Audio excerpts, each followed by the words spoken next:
this story between the channel's author, Peter, and the person he's interviewing, Titus, their relationship is so sweet because Peter really respects Titus, as eccentric as he is.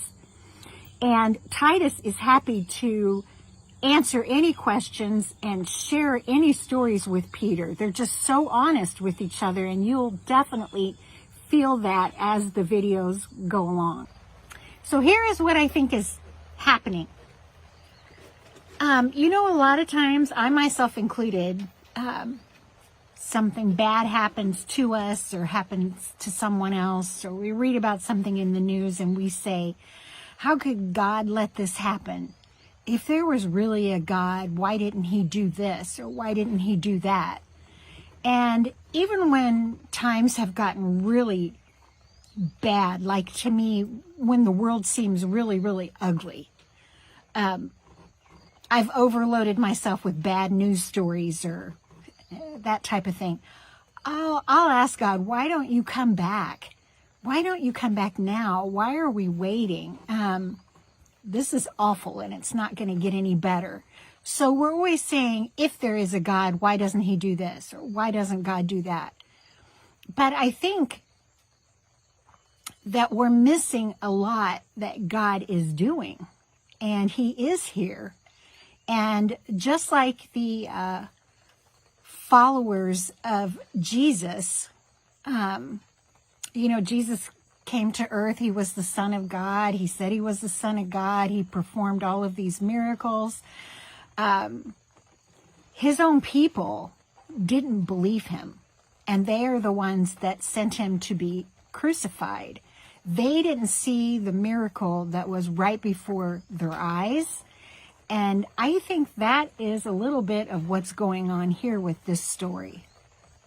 So what I mean is, I think that Titus is a modern day disciple of Jesus.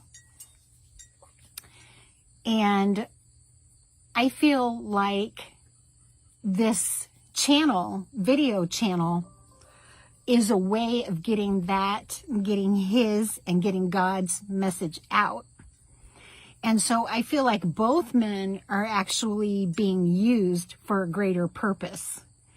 And, you know, I think it's one of those miracles that is right before our eyes and we're going to miss it. You know, we're not going to admit that that's what it is, but I really think that that's what it is. This is going to bring so many people to become followers of God and Jesus and the Christian faith.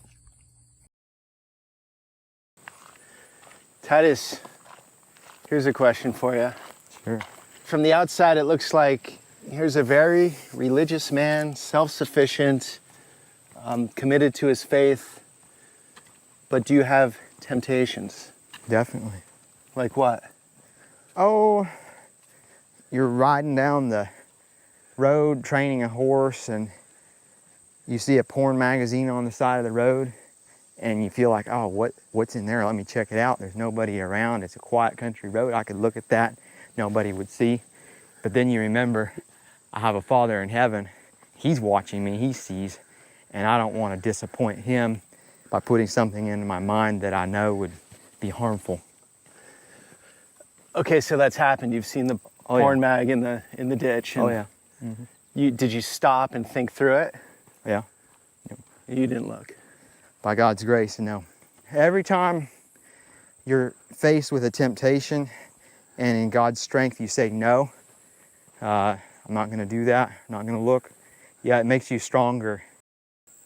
When somebody's really rude to me, okay, there's a temptation to just kind of talk back to them. Like whatever rudeness they heap on me, there's a temptation for me to heap that back on them. Yep. But Jesus said to love our enemies and do good to those. You bless those that curse us, you know. So you battle with that, Titus. Oh, yes. Because you come across so relaxed and positive and not like someone who could be triggered, but you're saying that could happen. Yeah, the Christian life is full of choices. I'm not on a railroad track where I'm forced to be on this path. At each moment, I have a choice to make. Am I going to get off the path, do what feels the best for me or what seems best for me, or will I keep on this straight and narrow path that Jesus has laid out? So when I stay on this path that Jesus wants me to walk on, I never regret it at the end of the day. But in the moment, sometimes it's a challenge to stay on the path that's been lined out for me. So basically, off the path are all these dopamine hits. Yes. The porn magazine, Yep, the bad definitely. food, the quick money. Yep. Yep. And, oh, that's interesting. If you follow Satan's path, you will have like this immediate gratification. And you'll feel really good in the moment, but then later you'll feel guilty. Like, oh, I shouldn't have done that, or I shouldn't put that in my mind. I shouldn't have consumed that. There's all kinds of negative consequences later, but initially when you're doing it, you feel really good. With God's path, sometimes you don't have that immediate sense of gratification, but at the end of the day or at the end of your life, you look back and you're like, I have no regrets. I'm well satisfied. And like following Jesus has given me so much more joy, so much more purpose than I ever had when I was going on a path that I knew God did not want me to go on. I do feel like we as humans are lacking in self-discipline. And so the beautiful thing about Jesus is that not only does he say, this is what you need to do, here are the rules, but he gives you power and strength in order to walk the walk that he wants you to walk. He gives you the power and the strength to obey the rules that are there for your best good. He doesn't just tell you what to do, he helps you through it and in it. Questions that like make sense. Like You're liking the questions, yeah, Titus? I love the questions that like it's bringing it out.